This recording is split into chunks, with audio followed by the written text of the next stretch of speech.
2. The FOXHALL Peoples. 900,000 years ago, the arts of Andan and Fanta and the culture of Anagar were vanishing from the face of the earth.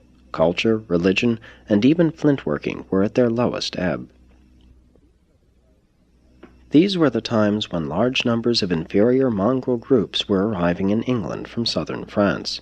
These tribes were so largely mixed with the forest ape-like creatures that they were scarcely human. They had no religion, but were crude flintworkers, and possessed sufficient intelligence to kindle fire. They were followed in Europe by a somewhat superior and prolific people, whose descendants soon spread over the entire continent from the ice in the north to the Alps and Mediterranean in the south. These tribes are the so-called Heidelberg race.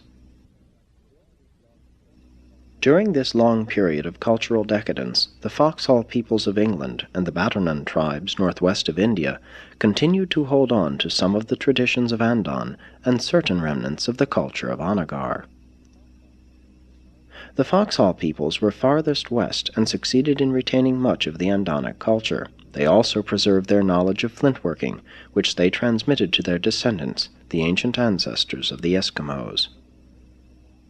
Though the remains of the FOXHALL peoples were the last to be discovered in England, these Andanites were really the first human beings to live in those regions.